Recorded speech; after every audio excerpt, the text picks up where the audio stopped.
अस्सलामुअलैकुम, सुबह खैर। कैसे हैं आप सब लोग? ठीक ठाक होंगे। अच्छा जनाब, आज एक और इशू जो कि मैं इस वीकेंड पे आपके साथ में शेयर करने जा रही हूँ, और वो इशू ये है कि कराची शहर में रहने वाले जितने भी शहरी हैं वो सब जब वीकेंड आता है ना तो खुश भी बड़े होते हैं, लेकिन आजकल जो है लोग कम खुश हो रहे हैं। उसकी रीज़न मैं आपको बताती हूँ कि लोग क्यों कम खुश हो रहे हैं। लोग इसलिए कम खुश हो रहे हैं कि वीकेंड पे भी उनके घरों में लाइट नहीं होती। जस्ट लाइक अगर मैं अपनी ही बात करूँ और अपने ही एरिया का जिक्र करूँ तो हमारे यहाँ जितनी लोड शेडिंग है, एक तरह से खुशी भी हो रही होती है। आपको पता है क्यों? क्योंकि चले जी बिजली का बिल आधा हो जाएगा, लेकिन जो एंजाइटी, जो डिप्रेशन और जो परेशानी हो रही होती है ना, वो समझ से बालातर है। और कई जगह पर, कई एरियाज़ ऐसे होते हैं जहाँ पर फ़ोन के सिग्नल्स भी नहीं आ रहे होते, जस्ट बिकॉज ऑफ दैट कि उनके वहाँ पर जो डिवाइसेस लगी हुई होती है ना, वो जब लाइट जाती है तो वो बंद हो जाती हैं, और उसकी वजह से उनके जो फ़ोन के सिग्नल्स होते हैं वो भी डिस्टर्ब हो जाते हैं। तो आजकल जो कराची वालों की परेशानी है, और ये है अप्रैल, और अप्रैल टू अक्टूबर ये परेशानी चलती रहनी है। अच्छा, ये जो डिप्रेशन है और ये जो प्रेशर है ना, ये मुख्तलिफ इलाकों में डाइवर्ट होता रहता है। अब जैसे मैं आपको बताती हूँ क्यों और कैसे। उसकी रीज़न ये है कि अब आपने किसी को कहा कि हमारे घर पर बहुत लाइट जा रही है, तो कोई आपको कहेगा अच्छा हमारे यहाँ तो लाइट नहीं जा रही, लेकिन ये वक्त उस पर भी आना है।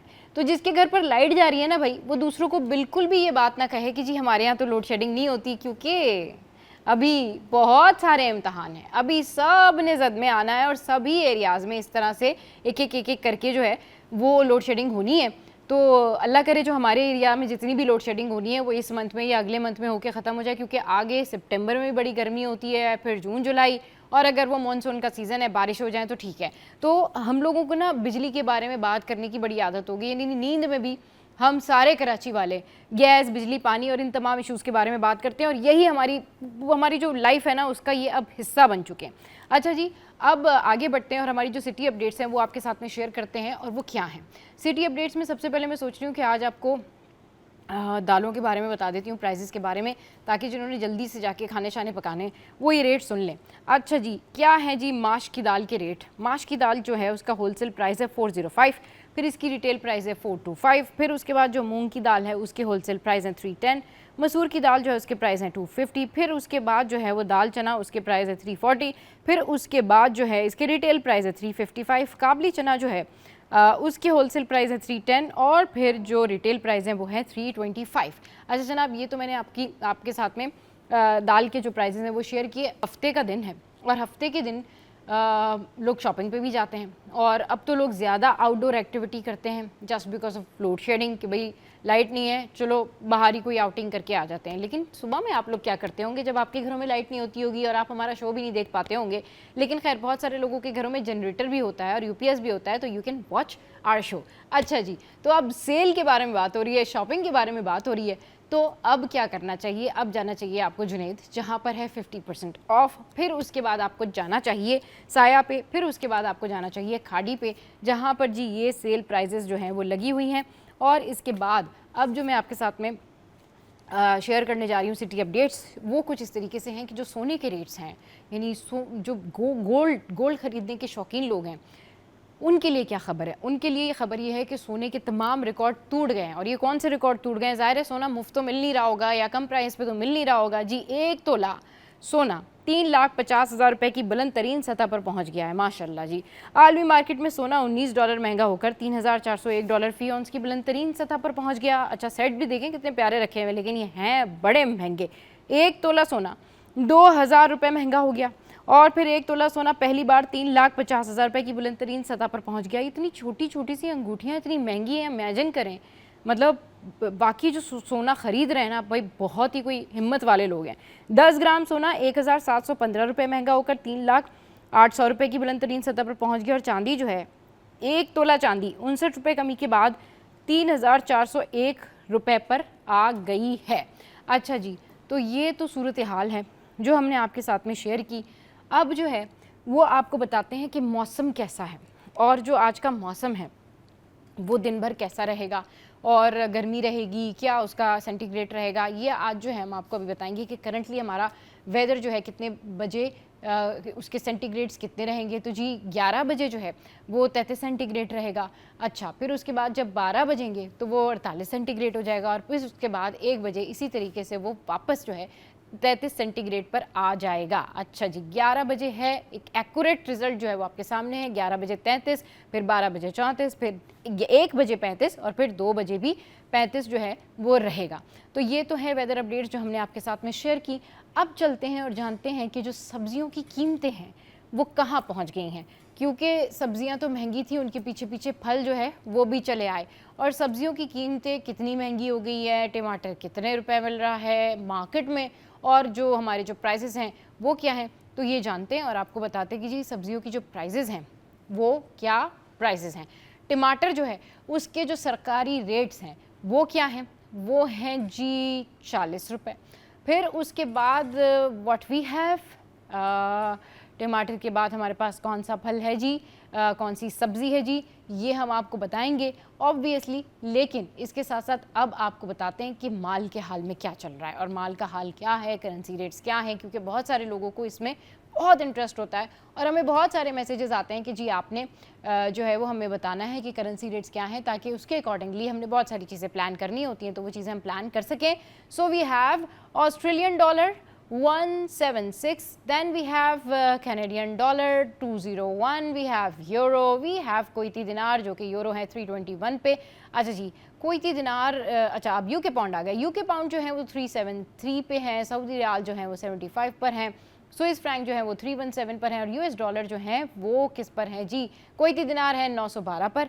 अच्छा, और फिर यूएस डॉलर जो है वो अभी हम आपको थोड़ी देर में बताते हैं कि यूएस डॉलर जो है उनके एक्चुअल जो सेलिंग है या बाइंग है वो क्या है। तो ये तो हो गई जी हमारी सिटी अपडेट्स। अब सिटी अपडेट्स के साथ साथ टोटका, शुमाला का ये टोटका है जो कि वो हमें बताती हैं कि आपने ये सिटी 10 के व्यूवर्स को बताना है, और ये है जी टांगों के दर्द के लिए। अगर आपकी टांगों में दर्द है, आपको लगता है कि आपको बहुत ज़्यादा पेन है, जोड़ों में दर्द है, तो आपने क्या करना है, टांगों के दर्द के लिए जैतून का तेल लें 2 खाने का चम्मच, लहसुन की 2 से 3 जो है वो आपने जो वे क्रश की हुई हों। अच्छा, फिर उसके बाद आपने इस जैतून के तेल को हल्की आंच पर गर्म किया, फिर उसमें आपने लहसुन डालकर थोड़ा सा पकाया, यहाँ तक कि लहसुन जो है वो सुनहरी हो जाए। थोड़ा ठंडा होने के बाद ये तेल जिस जगह पर आपको दर्द है वहाँ पर लगाएं, अच्छी तरह से मसाज करें, मालिश करें, और रोज़ाना सोने से पहले जो है आपने ये रेमेडी ज़रूर अप्लाई करनी है। ये टोटका पट्ठों की सूजन, खिंचाव और दर्द को कम करने में मदद देता है। अगर दर्द मुसलसल रहे तो मुआलिज से रुजू ज़रूर करें। तो ये तो मैंने आपको बताया टोटका, और अब यहाँ पर वक्त है एक ब्रेक का। ब्रेक के बाद जब वापस आएंगे तो बहुत सारी टॉप स्टोरीज़ आपके साथ में शेयर करेंगे। अच्छा, वैसे ये जो टॉप स्टोरीज़ आज हम शेयर करने जा रहे हैं ना, इसके साथ साथ मैं आपको एक और चीज़ भी बताऊंगी कि आज हम अपने शहर के इश्यूज़ डिस्कस करेंगे, क्योंकि आज वीकेंड है और ये जो इश्यूज़ हम डिस्कस करेंगे ना, ये आपके बहुत काम आएंगे और आपको पता चलेगा कि आज शाम को जो चीज़ें आप प्लान कर रहे हैं वो आप प्लान कर सकते हैं या नहीं। एक ब्रेक के बाद बस वापस आ रहे हैं। Welcome back. तो इस वक्त इस सेशन में बात करने के लिए हमारे करस्पॉन्डेंट ने हमें ज्वाइन किया है। अयाज भाई हमारे साथ हैं, सीनियर एंकर पर्सन, और मेराज भाई ने हमें ज्वाइन किया है। अस्सलाम वालेकुम, वेलकम टू द शो। कैसे हैं आप लोग, ठीक ठाक हैं? चलिए जी, अभी मैं दोनों से पूछ रही थी कि आप लोगों ने गायें वगैरह ले ली है, तो इनकी इस डिस्कशन को कंटिन्यू करते हैं, क्या सूरत हाल है। लेकिन उससे पहले आपको ये रिपोर्ट दिखाते हैं जो कि मवेशी मंडी के हवाले से करंट अपडेट किया है। इस रिपोर्ट में देखिए।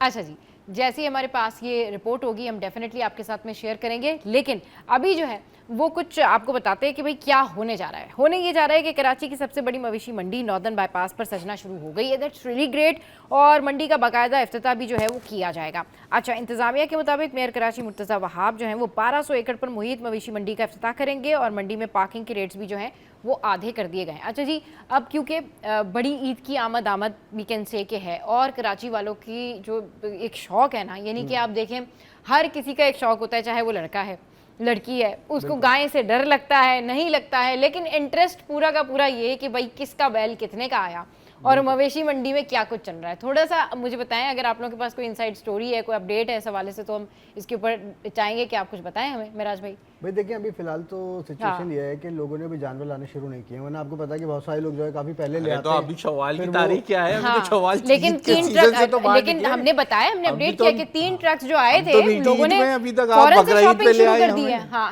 अब तो अभी मीठी ईद खत्म नहीं होती, खत्म नहीं है, सही बात है। अभी तो उसके खर्चे जहन में चल रहे हैं ना, मीठी ईद के खर्चे जहन में चल रहे हैं अभी। जो घरों में सिचुएशन हो रही है वो ये है कि मेरे जो बच्चे हैं उन्होंने, अब वो मैं जब भी जाता हूँ तो उन्होंने यूट्यूब पे कोई ना कोई इसी टाइप का मामला लगाया हुआ होता है कि जानवरों की बोली लग रही है, हाँ। कौन सा कितने का है, क्या सही। खा रहा है, क्या है। सही। और अब वो 2-3 दिन से छोटा वाला जो बेटा है वो कहता है पापा बस चलें पे इतवार को चक्कर तो लगा के आ जाए कम से कम। हाँ सही। तो बच्चों में बहुत ज़्यादा इसका होता है कि भाई जानवर जल्दी से घर आ जाए। हाँ। बच्चे ये कह रहे हैं कि भाई 20 तारीख तक ले आए, हालांकि अच्छा। 5 या 6 तारीख को आई थिंक 2 गाय लाएंगे। बकरीद पड़ेगी। नहीं, एक ही लाएंगे। अच्छा अच्छा दो मेरा भी खिलाएंगे। 2 गाय लाएंगे, अब नहीं, एक गाय नहीं, लाएंगे। एक ही लाएंगे। अच्छा, दो क्योंकि- बच्चे और लेकिन जो रेट अभी मैं सुन रहा हूँ, हाँ। छोटे वाले के लिए और बड़े वाले के लिए अलग जो गाय। मैं रेट सुन रहा हूँ इस पर, हाँ हाँ। उसको देख के तो लग रहा है अल्लाह खैर करे, क्योंकि मतलब वो लोग तो इस तरह से बता रहे हैं नहीं, लोगों के सोशल पे। इंफॉर्मेशन के लिए थोड़ा ये बताएं ना कि अच्छी गाय, अच्छा जानवर, आप लोगों को क्योंकि बहुत ज़्यादा मालूमात होती है, आप लोग फील्ड में होते हैं, आप लोगों को पता होता है कि भाई क्या रेट्स चल रहे हैं, क्या रेट्स चल रहे हैं। मेराज भाई, अयाज भाई, आप जरा ये जो मुस्कुराए जा रहे हैं ना, आप जरा मेराज भाई की तरफ देख देख के ना मुस्कुराए। अयाज भाई करते हुए भी जो है ना, आप बताएं। मेराज भाई गाय के रेट अयाज से भाई को ज्यादा बोलने अच्छे दें। बता सकते हैं हाँ। इनको। नहीं, क्यों गाय के रेट मेराज भाई शौक अच्छे है ना, बता मैं बकरे वगैरह में ज्यादा शौक रखता हूँ। अच्छा। इनको चलिए, गाय बकरों की वगैरह बातें का आपसे शौक ज्यादा है, करेंगे। बच्चे मेराज भाई, वगैरह आप ही कंटिन्यू करें। नहीं, मैं थोड़ा सा पिछले साल मेरे ख्याल एक नॉर्मल गाय जो थी वो लाख रुपए से 80 से 9 लाख रुपए, छोटी गाय कम जो से थी, कम लाख रुपए लाख रुपए से शुरू हुई। तो इस दफा यकीनन फिर वो 1.25 लाख पे चली जाएगी या 1.5 लाख से शुरू होगी। सही। नॉर्मल एक किसी को अगर, हाँ यानी कि नॉर्मल से मुराद ये होती है कि लोग जो कहते हैं ना कि घर पे खड़ी भी हो तो कुछ नजर आए कि हाँ जी गाय लेके आए, लेकिन उससे छोटी गायें भी मिलती हैं। वो देखें, ये बड़ा अच्छा इसका एक जो एक तरीकाकार ये होता है कि आप जो आपकी नीयत होती है जी, जो आप पैसे लेके जाते हैं, अब ज़रूरी नहीं कि आप ये कि बिल्कुल ही कि जो रेट लाख चल रहे हैं तो 25,000 लेके जा रहे हैं। सही बात है। लेकिन अब ये आप भी एक नहीं है, मार्केट हाँ। के हिसाब से जब आप दिमाग अपना बना लेते हैं तो उस कीमत में मैंने देखा है कि अगर आप नियत से जाएं मिल जाता है। लेकिन ये पिछले 2 साल में ऐसा नहीं हो रहा था, क्योंकि अब मसला ये है कि हमारी आबादी तकरीबन 2.25 करोड़ की आबादी का शहर है। ऐसे ही है जो टेक्निकली कहते हैं, ऐसे तो 3 करोड़ की आबादी का शहर, और जानवर तकरीबन 15-16 लाख जानवर, 12 लाख जानवर आता है, 11-12 लाख जानवर। तो इस तनासुब में अब उनकी जो है ना चांदी होती है, वो अपनी मोल जो है ना उनका जो होता है वो अपना वो ज़बानी उससे मांगते हैं। लेकिन अच्छा, इशू ये है कि सिक्योरिटी के जो इंतजामात हैं, एक तो ऑब्वियसली जो मंडी इंतजामिया होती है उनकी जानिब से किए जाते हैं, फिर गवर्नमेंट की जानिब से भी किए जाते हैं, लेकिन आवाम को अपने तौर पे, आपने देखा होगा ऐसे बहुत सारे हादसा होते हैं मंडी में कि आप गए, आपकी जेब कट गई, आप गए, आपके साथ कोई और इशू हो गया। तो इस पे क्या वहाँ पे मंडी में कोई अंदर इतलात हैं कि किस तरह के इंतजामात किए गए हैं, या लोगों को आप ये किस तरीके से बताएंगे कि क्या अवेयरनेस होनी चाहिए कि भाई एक गाय खरीदनी है तो 10 लोग क्यों जा रहे हैं? उससे पैनिक भी होती है, रश भी होता है, और वो फिर मजीद जो है ना, अब मुझे लगता है आज भाई कुछ कहना चाहते हैं। सब आप बात ऐसी कर रही हैं कि अब देखिए जो हिस्से वाले लोग 7 लोग तो ऐसे ही हो गए, वो जब जो मोहल्ले में या खानदान में या बहुत कम लोग, लेकिन लोगों के अंदर एक शौक, यंगस्टर्स में बड़ा शौक होता है। अच्छा, दूसरा ये कि वो जो ब्लॉक्स होते हैं ना, उसके अंदर एक तो जानवर होता है, उसमें चलने की जगह कम होती है, तो वो जब रश होता है, जो सबसे ज़्यादा रश पड़ता है जैसे वीकेंड्स पे, जुम्मे के बाद से आखिरी दिनों में जब आप जुम्मे के बाद जाएंगे, जुम्मा, हफ्ता, इतवार पीक डेज हो जाएंगे अगले महीने से, ये उसमें रश आपको नजर आएगा। तो वो लोग तो जाते ही जाते, एक सुजुकी पे 6 लोग चढ़े हुए होते हैं, गाय नजर आती नहीं, लोग ज्यादा नजर आ रहे होते हैं रास्ते के अंदर, ऐसा नहीं हम देखते। तो ये तो शौक है ना, भी आप जैसे शौक बच्चों की बात कर रहे हैं तो आप रोक ही नहीं सकते। अच्छा, कुछ इतने शौकीन लोग होते हैं जिस मोहल्ले की गाय होती है उसमें हर दफा जाते हैं उसकी गाय खरीदने। हमारी भी कोशिश होती है, जो हम समझते हैं यार एक्सपर्ट है, भाव ताव करना अच्छा जानता है, थोड़ी सी उनकी जबान जानता है, जो जहाँ से ये गाय लेके आए हैं तो उनको साथ लेके जाएं, वो जरा भाव ताव कर लें, देख लें, जानवर पहचान लें, कोई नुक्स ना हो जानवर के अंदर। तो लोग इसलिए खुद भी चाहते हैं कि जब भी घर से कम से कम अगर एक गाय लेने 4 लोग तो जाते हैं, 4 लोग तो एक आदमी कभी मैंने नहीं देखा, कम से कम 2 से 3 काम है भी नहीं। और ये हकीकत है, ये एक आदमी का काम है भी नहीं। सही, अगर अकेला जाता है तो वो लुट के ही आता है, या तो जेब कटवा देगा या कुछ, लेकिन कोशिश ज्यादा से ज्यादा यही करें कि जब भी आप मंडी का रुख करते हैं तो मास्क लगा के जाइए, और जितने मतलब 4 लोग हैं या 5 लोग हैं आप उनको ले जाएं, लेकिन ज़्यादा जब लोग जाते हैं तो पैनिक क्रिएट होती है। मगर ये एक फेस्टिवल की सूरत हाल भी है कि इसमें जो है ना वो लोग जाते हैं और बड़ा शौक होता है उनको गाय देखने का, और मंडी में क्या सारा कुछ चल रहा है। तो बिल्कुल कराची की जो मवेशी मंडी है बस सजने के लिए लिए तैयार है और ऑलमोस्ट लोग भी तैयार हैं और जो मवेशी मंडी में जो इंतजामात हैं वो भी ऑलमोस्ट रेडी हैं। तो अब इस हवाले से हम आपको मजीद भी अपडेट करते रहेंगे। अब हम कुछ बात करते हैं कि कराची में जिस तरह से अब एक के बाद एक इकदाम किए जा रहे हैं, जैसे ट्रैफिक के ऊपर अब कड़ी निगरानी की जा रही है, उसके लिए SOPs है, वहीं जो गाड़ियाँ धो रहे होते हैं लोग, उसके हवाले से जो क्योस क्रिएट होता है, जो प्रॉब्लम होती है, उस हवाले से एक रिपोर्ट तैयार की है हमारे नुमाइंदे ने। हम आपको दिखाते हैं ये रिपोर्ट, फिर ये रिपोर्ट देखिए, फिर इस पर डिस्कशन करते हैं।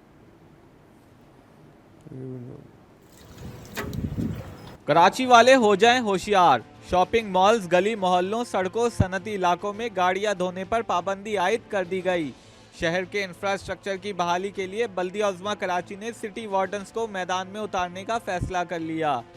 सड़कों, शॉपिंग मॉल, सनती इलाकों समेत गलियों और मोहल्लों में गाड़ियां धोने वालों पर सिंध लोकल गवर्नमेंट एक्ट 2013 के तहत शहरियों पर जुर्माने किए जाएंगे।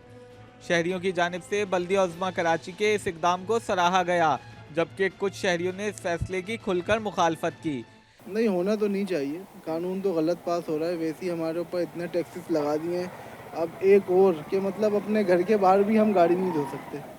मतलब वो कानून है कि हम अपने घर के बाहर गाड़ी धोना ही छोड़ दें, या मतलब गाड़ी गंदी करके रख लें हम लोग। पहले आपके सामने सूरत हाल है पूरे मुल्क की, अब ये टैक्स लगाएंगे तो आवाम कहाँ जाएगी। ये मेयर कराची मुर्तज़ा वाब साहब की तरफ अच्छा इकदाम है, क्योंकि लोग सड़कों पे अपनी गाड़ियां धोते हैं, फैक्ट्रियों के सामने धोते हैं, तो रोड इस तरह ख़राब होता है और चलने फिरने वाले नमाजियों को भी बहुत प्रॉब्लम होती है। तो उसको फौरी इस तरह के जुर्माने लगने चाहिए और लोगों से वसूल करने चाहिए इस किस्म के। शाहराहों पर गाड़ियां धोकर गंदगी फैलाने वालों को लगाम डालने के लिए ये फैसला किया गया है। शहरियों पर जुर्माने से मुतालिक करारदाद आइंदा इजलास में पेश की जाएगी। कैमरा टीम के साथ शोएब मुख्तार, सिटी 21। जी, तो आपने ये देखा, इस बारे में आप क्या कहेंगे आज भाई, ये जिस तरह की SOP अब नाफिज की गई है और ये सारा कुछ जो हो रहा है सड़कों पे, सड़कों के अंदर सबसे देखें, हाँ। सबसे बड़ी इस जो सही लफ्ज़ अब माफिया जो होगा ना, हाँ। कि गाड़ी धोने की माफिया जो है ना, वो तारिक रोड पे कायम है, जो मैं अपनी होश संभालने के बाद से देख रहा हूँ। मिराज भाई भी तारिक रोड के रिहायशी हैं, हाँ। मेरी भी पैदाइश तारिक रोड की है। मैं जब से मैंने होश संभाला है, तारिक रोड पे आप सिल्वर स्पून वाला जो सिग्नल जिसको आप कहते हैं, अल्लामा इकबाल रोड कहते हैं, अल्लामा इकबाल रोड है, लेकिन लोग ज़्यादातर अल्लामा इकबाल से जानते नहीं है। सिल्वर स्पून से ज़्यादा और झील पार्क वाले रोड के दरमियान, वो झील पार्क जो बना हुआ जो है, सही, बीच हाँ। की आपकी फुटपाथ है, उसके दोनों तरफ पार्किंग जो है वो उनके पास है। आप गाड़ी वहाँ रात के 12 बजे भी जाएंगे, गाड़ियाँ धुल रही होंगी, पॉलिश हो रही होंगी, हाँ। और वो ये नहीं कि कोई 200 300 400 रुपए में, हाँ। 1000 से 1500 रुपए में वो गाड़ी धो के आपको देंगे। सही। और लोग वहाँ पत्नी क्यों जाते हैं मुझे नहीं समझ में आती है। और लड़कों की बड़ी कोई ख्वाहिश होती है, उसकी वजह से वहाँ बड़ी चीज़ें आबाद हो गई। वहाँ पे 3-4 चाय के होटल खुल गए। हाँ। उसके बाद वहाँ पे अभी तो वो शीशे वाले भी पहले थे, वो तो अब शीशे पे पाबंदी हुई, वरना वहाँ पे शीशे कैफे भी खुल गए थे। हाँ। तो वो लड़के आते थे, कहते थे गाड़ी तुम बाहर धोते रहो, उनको पार्किंग भी मिल जाती थी। वो आगे पीछे भी करते रहते हैं गाड़ी, आगे पार्किंग नहीं मिलती, वो आपकी गाड़ी भी धोते हैं, और वो अच्छा खासा पानी से, और वहाँ पानी की उनको पानी पत्नी कहाँ से मिल जाता है मुझे आज तक ये समझ नहीं आई। उस इलाके में पानी की शॉर्टेज हो ना हो, उनके पास उनके ड्रम भरे, वो कहाँ जाते हैं, कहाँ से भर के, वो कौन सी। अच्छा, ये ज़्यादातर ये क्या करते हैं, जो आपकी लाइंस जारी होती है वो उसको पंचर करते हैं, यानी उसको उसमें वो मार के पाइप को फाड़ के वहाँ पे अपना एक नलका बना लेते हैं। जब वहाँ पे पानी चल रहा होता है और उनके लिए लाइनमैन पानी 24 घंटे छोड़ के रखता है। मुझे आज तक ये बात समझ में नहीं है। दूसरी चीज़, अगर उनको पाबंदी करनी है, वो घर जो गाड़ी से ज़्यादा जो ये कार पोश धुलते हैं ना बड़े इलाकों के, ये हमारे यहाँ सोसाइटी के एरिया के अंदर ये बहुत ज़्यादा है। तारिक रोड, बादराबाद, दौरा जी, आप किसी भी गली में चले जाएं, आप सड़क बनाएं, उसके दूसरे दिन वो बाहर खड़ा हुआ उनका जो माली है या उनका जो चौकीदार या ड्राइवर जो है उनका कार पॉश धो रहा होगा, गाड़ी भी वो साथ धोता है, और वो पानी बह रहा होता है। या वो छोटे 1 यूनिट्स वाले घर जिनके पानी आ रहा होता है इन इलाकों के अंदर, उनके पास फुट वॉल्स नहीं लगा होता, पानी आ रहा होता है और टंकियों से बह रहा होता है। सुबह सुबह अक्सर पहले ये इसके ऊपर सिटी गवर्नमेंट पहले काम करती थी और चालान देती थी घरों के अंदर। ये हमारे शहर में होता था, ये नहीं कि मैं कोई यूनिक बात कर रहा हूँ। तो जिस घर से पानी बहता था वहाँ पे सिटी वार्डन या सिटी हुकूमत के, मैं मुस्तफ़ा कमाल के दौर की बात कर रहा हूँ, मैं अपनी पुरानी बात नहीं कर रहा। जब आपके ये टाउन नाजिम का सिस्टम शुरू हुआ था, टाउन नाजिम ये इकदाम लेते थे और घरों में जाके चालान पहुंचे हैं कि आपके घर से पहले वो पहले तंबी कर वार्निंग हाँ, देते थे हाँ। कि ये आप अपना या तो पानी के टैंक पे फुटवॉल लगा लें या ये पानी आपके घर से बाहर नहीं आना चाहिए, नाली लगाएं और वो हाँ, गटर में जाए। बिल्कुल बिल्कुल लेकिन रोड पे पानी नहीं आना नहीं आना चाहिए रोड लेकिन यहाँ पे तो मसला ये है कि कोई चीज सब बोलने को सबको चाहिए, हाँ। सोशल मीडिया पे आके सबने वीडियो डालनी, हाँ। लेकिन खुद क्या कर रहे हैं ये नहीं देखते, अपने गिरेबान में कोई झांकने को तैयार नहीं है, सही, इस बिल्कुल। शहर को ओन करने को कोई तैयार नहीं है। हाँ। तो अब ये चीजें वही बात फिर आ गई घूम हाँ। फिर के, जो मेरी एक ही बात है, हाँ। इस निज़ाम के तहत नहीं चल सकता, सबको बदलना है, माइंडसेट सब ने चेंज करना है। निज़ाम से मुराद सिस्टम बदलेगा जब आपका माइंडसेट चेंज सही, बिल्कुल ठीक कह रहे हैं, माइंडसेट हाँ। चेंज करने की ज़रूरत है, चाहे जो इस शहर में बाहर से आके भी बस रहा है, हाँ। उसको इस शहर के कानून के मुताबिक चलना पड़ेगा। बिल्कुल ठीक कह रहे हैं, इस शहर के कानून के मुताबिक चलना पड़ेगा। You have to follow SOPs first, और उसके बाद ही आपका मुल्क, आपका शहर जो है वो तरक्की करेगा। यहाँ वक्त एक ब्रेक के बाद जब वापस आएंगे तो मजीद टॉप स्टोरीज पर डिस्कशन करेंगे। आप हमारे साथ रहिए। Welcome back. अच्छा, हमारा शहर ऐसा शहर है जिसमें रहने वाले हर चीज़ से परेशान रहते हैं। मतलब अगर बिजली का निज़ाम ठीक हो जाए थोड़े दिन के लिए ही सही तो गैस नहीं आती, गैस ठीक हो जाए तो फिर प्राइसेस हाई हो जाते हैं। अब आटा सस्ता हो गया है तो नान भाई जो है वो अपनी मनमानी कर रहे हैं, मतलब वो सस्ती रोटियां नहीं दे रहे, वो लोगों को फिर फैसिलिटेट नहीं कर रहे, जबकि पीछे से भी कह दिया गया है कि भाई ठीक है अब आटा सस्ता कर दिया है। ये क्या सूरत हाल है, इस पे काविश मेमन की ये रिपोर्ट देखिए ज़रा। नान भाइयों की मनमानियां जारी। कमिश्नर कराची की नोटिफिकेशन पर आवाम का इजहार बरहमी। 100 ग्राम चपाती बदस्तूर 10 रुपए जबकि 120 ग्राम नान 15 रुपए में फरोख्त किया जाएगा। कमिश्नर कराची ने तंदूर मालिकान को हिदायत की कि वो नर्खनामा नुमाया जगह पर आवेजा करें और खबरदार किया कि कीमतों में खुद साख्ता इजाफा हरगिज काबिल कबूल नहीं होगा। शहरियों का कहना था कि जब आटा सस्ता हो चुका है तो रोटी की कीमतें कम क्यों नहीं की गयी। अवामी हलकों ने मुतालबा किया है कि नान और चपाती की कीमत में फौरी कमी की जाए ताकि गरीब आवाम को रिलीफ मिल सके। रोटी जो है ना वो 20-25 रुपए की मिल रही है, सस्ती नहीं हुई है अभी। सस्ती होगी तो फिर फायदा होगा ना गरीब को। रोटी तो आधे रेट पे आनी चाहिए ना, आटा तो आधे रेट पे माशाल्लाह से आ गया ना। रोटी का तो ही रेट है 20 रुपए। रोटी जाहिर बात है, जब आटा सस्ता हो तो रोटी फिर सस्ती करनी चाहिए ना। ये तो नहीं कि मैंने आटा सस्ता किया, ये मीडिया पे सस्ता होता है, बाकी कुछ भी नहीं है। अवामी रद्द अमल में कमिश्नर कराची पर शदीद तनकीद करते हुए कहा गया है कि नोटिफिकेशन ज़मीनी हक़ाइक़ के बरक्स हैं और अवाम के साथ ज्यादती के मुतरादिफ हैं। कैमरामैन इमरान के साथ काविश मेमन, सिटी 21। चलिए जी, अब ये आपने खबर देखी और इस खबर के बाद जो है वो अयाज भाई हमारे साथ हैं। अयाज भाई, ये क्या इशू है? मतलब आवाम को कहीं से भी रिलीफ नहीं है। मतलब अब आटा सस्ता हो गया तो अब नान भाइयों ने अपनी मनमानी करना शुरू कर दी है। ये ओवरऑल क्या सिचुएशन क्या है? किस तारीख का नोटिफिकेशन है? ऑब्वियसली 1 या 2 दिन पहले ये नोटिफिकेशन आया। हाँ। अच्छा, इसमें बात सही है कि जब चीज़ें महंगी होती हैं तो वो फ़ौरन महंगी कर देते हैं। हाँ, वो तो सही। नियतों की बात है। सही, बिल्कुल। या आपकी नीयत साफ़ हो, आवाम से मुखलिस हो, हाँ। चीज़ें वो भी कारोबार करने बैठे हैं। बात सारी है, जब कारोबारी आदमी होता है तो वो ऐसे ही होता है, चाहे टॉप टू बॉटम आ जाएं, सब इसी चीज़ का फ़ायदा उठाते हैं।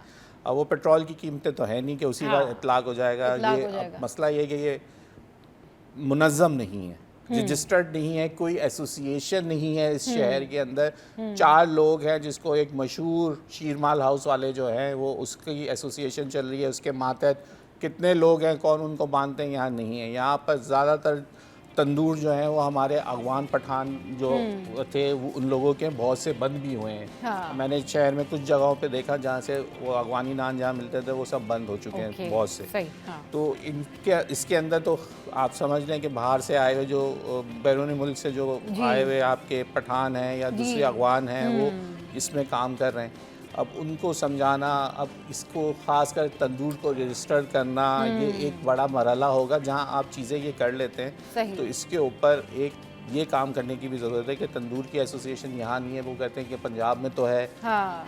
लेकिन कराची के अंदर ढूंढना, कराची से बाहर है, लेकिन यहाँ वो 1-2 लोगों के नाम है। हम काफ़ी इस रोटी के ऊपर हमने बड़ा काम किया पहले भी। अच्छा। क्योंकि सारा इसके अंदर अब वो जो रोटी तंदूर पे बैठा हुआ है, हाँ। अब वो 100 ग्राम या 120 ग्राम की रोटी कैसे बता, उसने यूं तोड़ा, यूं पेड़ा बनाया और यूं रोटी डल गया। वो 100 ग्राम का उसका कभी 80 भी आ रहा है, कभी 90 भी आ रहा है, लेकिन उसको पता है कि 100 का इतना बड़ा पेड़ा है, काम है। हाँ, बिल्कुल वो अपने हिसाब से। अब यहाँ पे तो 15 ग्रामेज कर दी ना, 120 की रोटी, 140 की रोटी, 180 ग्राम की रोटी, उसकी प्राइसिंग इस तरह कर दी।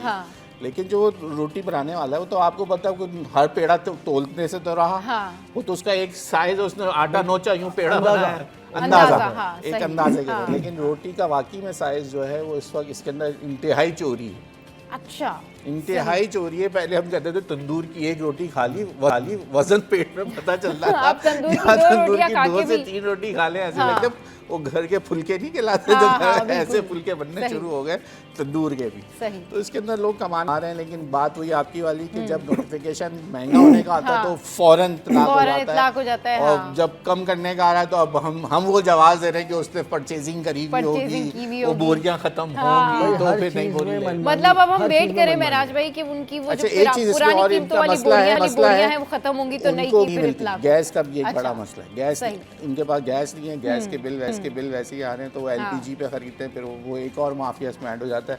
सही। आज भी बाकी बिल्कुल चीज़ें ऐसा ही है। जी बता महराज देंगे। भाई, आप पहले ये बताएं, तंदूर की जो आजकल एक रोटी मिलती है उससे आपका पेट भर जाता है, आपको लगता है ये जस्टिफाइड रोटी है, जितने पैसे मैंने दिए हैं, साइज बिल्कुल ठीक है उसका, मतलब ये ठीक है एक बंदे के लिए, या एक बंदे को 2 या 3 मंगवानी पड़ जाती है रोटी? लेकिन नान का इशू ये है हाँ। कि अब आप जहाँ से भी लेंगे ना, सब जगह आपको अलग अलग वेट का, हाँ। अलग अलग साइज की रोटी मिलेगी, अलग सही। अलग साइज का नान आपको मिलेगा। हाँ। तो अब आप ये तो कह नहीं सकते कि भाई एक नान में मेरा पेट भर जाएगा। कहीं से आपने नान मंगवाए तो पता चला जी 2 में पेट भर रहा है, कहीं से 1.5 में पेट भर रहा है। तो उसका रीज़न इन्होंने बताया कि हमारे यहाँ तो तोल के हिसाब से जो कमिश्नर कराची की लिस्ट है, हाँ। उसमें वो जी कहते हैं कि 100 ग्राम की चपाती होती है। सही। ठीक है, अब कौन तोलेगा, कौन देखेगा, किसी को कुछ नहीं पता। सही। गैस घरों में आ नहीं रही है, हाँ। सिलेंडर्स हैं। आजकल अगर आप कहीं भी जाएं तो आपको रश मिलेगा रात को 9-10 बजे के टाइम पे। हाँ। क्योंकि मुझे खुद पता है, मेरे घर पे चपाती जो है वो बाजार से जाती है काफ़ी टाइम से, क्योंकि रात को गैस ही नहीं आ रही होती 10 बजे। सही। 10 9 बजे बजे गैस बंद हो गैस जाती है। हाँ, तो अब उसको हम लोगों ने खाना 11 बजे खाना है, 10:30 बजे खाना है, तो अब रूटीन है एक कि जी अच्छा। चपातियाँ आप हाँ, खरीद के लेके जाएंगे। खरीद के लेके, तो हाँ। कभी कभार मुझे भी लानी पड़ती है, तो हाँ, मैं सही देखता हूँ बात। लाइन में लगे हुए होते हैं लोग। तो हाँ। अब देखिए ये साइज कौन देखेगा, सब लोग। अब यहाँ पर अफरा तफरी का माहौल है। सही। अगर आप इनको भी माफिया कहें ना तो मेरे ख्याल में गलत नहीं होगा, ये भी एक हाँ, माफिया है। सही सही है, सही सही है ना। अब ये पूरे ट्रक के ट्रक भर के इनका जो है सामान आता है, आटा आता है, हाँ, चीज़ें सारी आती चीज़ें आती हैं, हाँ। तो अब अगर हम उनसे पूछते कि जी आपने रेट क्यों नहीं कम किया, तो बोलते जी हमारा पुराना माल आया हुआ है, तो वो खत्म होगा तो हम अच्छा, रेट और को जो है पुराना चेंज माल करेंगे। जो है वो ना 2 और दिन में जब खत्म रेट होगा ना 3 बढ़ता है, दिन में, वो 5 दिन तक पुराना माल खत्म ही नहीं और हो जब रहा। रेट बढ़ता है हाँ। तो अगले दिन से उस पे जो है वो शुरू कर देते हैं इम्प्लीमेंट कि शुरू रोटी कर महंगी देते हो हैं, गई। फिर नहीं कहते कि जो पुराना सस्ता वाला रखा आप हुआ है वो सोचें पहले तो सस्ता सही कि एक बेचते हैं। तंदूरी रोटी जो है वो 25 रुपए और 30 रुपए की हो गई है शहर के अंदर। हाँ। एक चपाती रोटी 20 रुपए की यहाँ पर फरोख्त हो रही है, हम्म। और पूरे शहर में यही सूरत हाल है। अच्छा, हमारे यहाँ कराची में एक चीज़ है कि लोग जो है ये तंदूरी नान वगैरह जो बड़े शौक से खाते हैं, और अगर कोई खास डिश बनी हुई हो घर में नान उसके तो साथ ये नान तय तो होता और है कि महंगा है, तंदूरी हाँ। रोटी ही अच्छा, आएगी। अब मुख्तलिफ जो होटल्स हैं ना उनके ऊपर थोड़े बहुत रेट भी जो है ना वो अलग अलग उन्होंने रखे हुए हैं, और उन्होंने उसके नाम चेंज किए हुए हैं, पता नहीं रोगनी नान, पता बिल्कुल नहीं ऐसे ही। कौन कौन से जो नान है, और उसके प्राइसेस भी उन्होंने हाई किए हुए हैं, हालांकि वही घी है उसके अंदर, अरे वही ये आटा बात है कर उसके रही हैं अंदर, आप। बस मैं आपको उसके कुछ नाम उन्होंने मुख्तलिफ। होटल का नाम नहीं लूंगा। हाँ। इस वक्त कराची में जो चाय के होटल चल रहे हैं जहाँ पर लोग बहुत ज़्यादा रश हाँ, होता है, हाँ। वहाँ पर आप जाएंगे ना तो एक बहुत बड़ी लिस्ट आवेद होगी, सिर्फ पराठे ही वो 25 किस्म के खिला रहे हैं आपको। चीज़ पराठा, हाँ। फला पराठा है वही पराठा वो, पराठा। लेकिन उसके 25 अक़साम है। अच्छा, इसी तरह रोगनी नान हो गया और गार्लिक नान हो गया, ये चीज़ें एक्स्ट्रा हुई हैं। दूध वाले नान, हाँ, दूध वाली रोटी हो गई है। अब उसमें क्या है, रेट्स बगैर एकदम चीटे की रोटी अप हो उसके जाते अलग हैं। है, वो कौन अजीब, सी? अच्छा। बगैर चीटे की रोटी जो अच्छा, पानी ये कौन सी अच्छा, रोटी बगैर होती है छींटे आयत की भाई? रोटी नहीं होती, सॉरी, बगैर छींटे का शीरमाल होता नहीं, है। रोटी शीरमाल भी जो होती है, क्या मतलब आपको रोटी भी खिला बगैर देते हैं, चीटी की अच्छा। रोटी क्या होती है, मुझे नॉर्मल पहले ये बताएं शीरमाल, ना, क्या रोटी क्या होती इसका मतलब है आप खाने की शौकीन नहीं है। हाँ, मैं यहाँ बिल्कुल पे भी खाने की शौकीन दिल्ली नहीं हूँ। नहीं, वालों रोटी के तो मैं अंदर वैसे ही नहीं खाती। हर आलू राइस सालन हो, बिरयानी।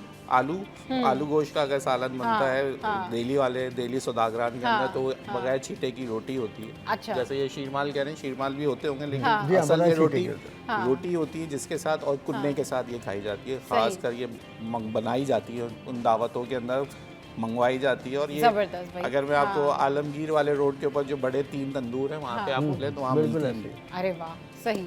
तो जनाब क्योंकि वहाँ दिल्ली सुदागरान का वो एरिया अच्छा। दिल्ली मर्केंटाइल सोसाइटी है। अच्छा अच्छा, तो उस तंदूरों पे वो रोटी वो बड़ी स्पेशलिटी है। चलिए जी, ज़रूर मैं ज़रूर ट्राई करूँगी। और आवाम जो है वो हैं परेशान, और सूरत हाल यही है कि जब कीमतें बढ़ती हैं तो फ़ौरन से वो अप्लाई हो जाती है, लेकिन जब कीमतें कम होती हैं तो फिर इंतज़ार किया जाता है कि पिछला वाला स्टॉक जो है वो ख़त्म हो जाए, तो फिर कीमतें जो हैं वो डिक्रीज़ करेंगे। बहुत शुक्रिया महराज भाई, बहुत शुक्रिया अयाज़ भाई, शो पर हमारे साथ थे। शो में यहाँ वक्त एक ब्रेक का, ब्रेक के बाद जब वापस आएंगे तो फिर हम एक और पर्सनैलिटी ज्वाइन करेंगे। आप हमारे साथ रहिए।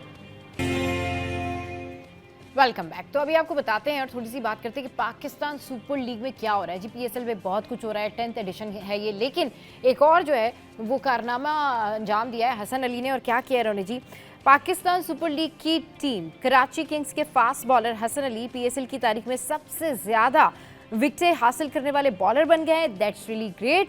अच्छा जी, हसन अली ने 84 इनिंग्स में मजमूई तौर पर 116 विकेट्स हासिल की। उन्होंने वहाब रियाज की 113 विकेटों का रिकॉर्ड तोड़ा है। कराची किंग्स के फास्ट बॉलर ने ये एजाज गुज़िश्ता रोज़ कोयटा ग्लेडिएटर्स के खिलाफ मैच में हासिल किया।